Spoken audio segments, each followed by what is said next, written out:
What are quasi-religions? These are movements that have some features that function like traditional religions, but not entirely. We're talking about humanism, Marxism, and especially nationalism. Check this out. This is TenOnReligion.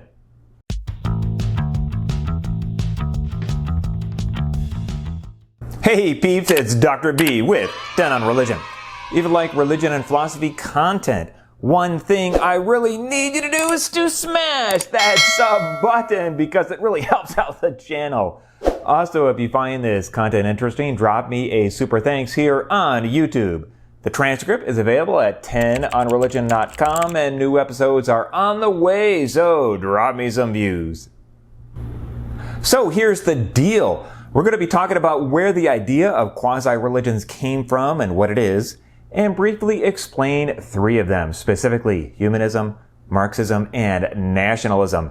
And then talk about why they have some features of religion and are almost religion-like, but not quite. Here we go. The idea of quasi-religions and the very term itself came from Paul Tillich in the first lecture of a series of 4 lectures way back in the fall of 1961 at Columbia University. These were published in 1963 under the title of Christianity and the Encounter of the World Religions.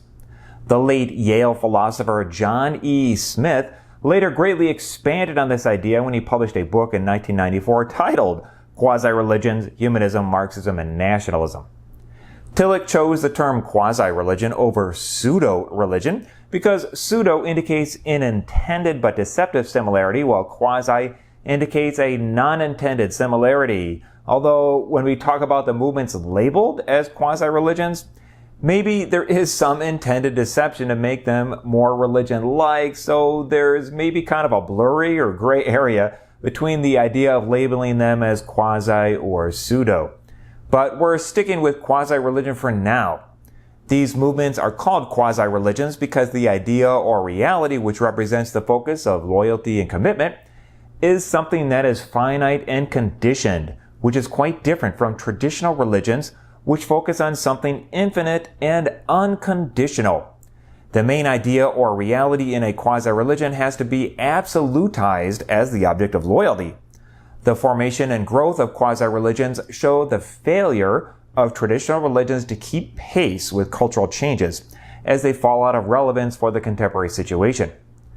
Religious traditions tend to regard their central message as timeless, but if this conception leads them to miss the fact that the people and the culture they address are in time and are affected by change, and that this demands continuing reinterpretation in each new period, they fossilize and become no longer as effective as before. This loss of credibility leads to the rise of these quasi-religions. But what are they? What is humanism, Marxism, and nationalism? Let's get into it. Some of the main features of humanism include the following. Humanism believes in a naturalistic cosmology which rules out all forms of the supernatural.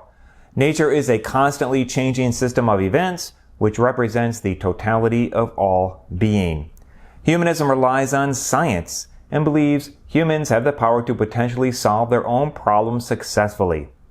They are the masters of their own destiny.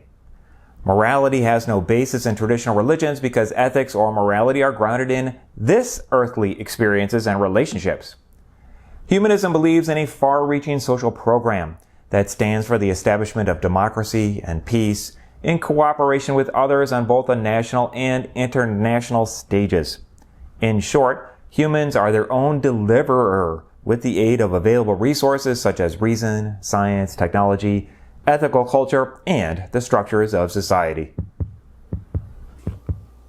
And now on to Marxism, which is quite often mischaracterized, especially by the right and the rich, because they have the most to lose by people really understanding what Marxism is all about.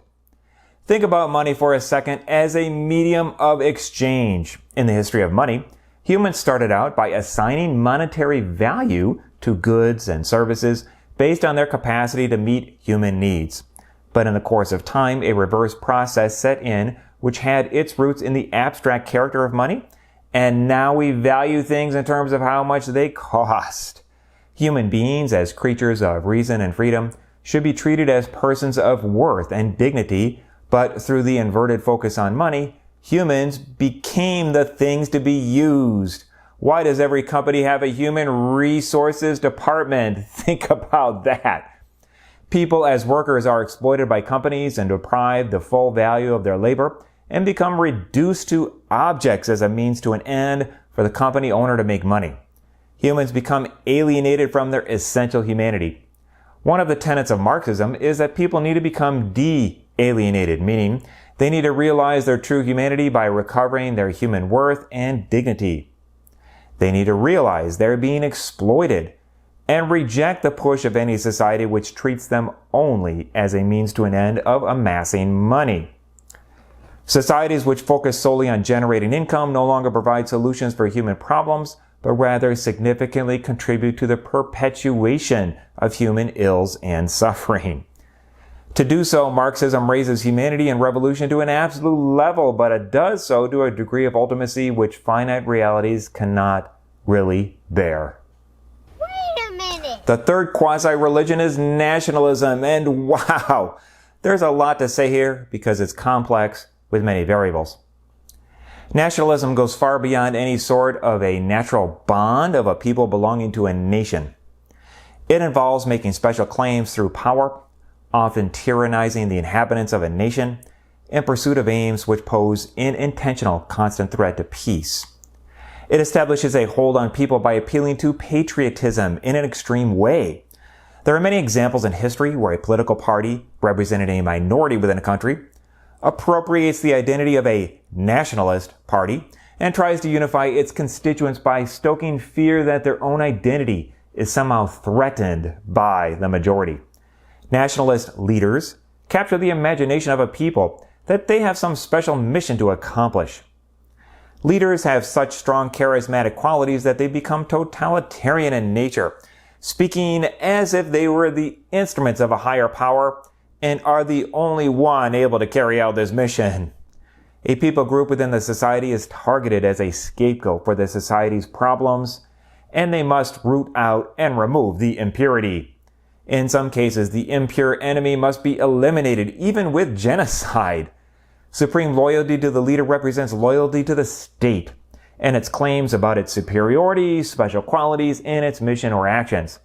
There is a non-stop conscious effort to influence the minds and engage the hearts of people to establish and maintain this loyalty, and this often involves finding support among the powerful and influential wealthy members in society.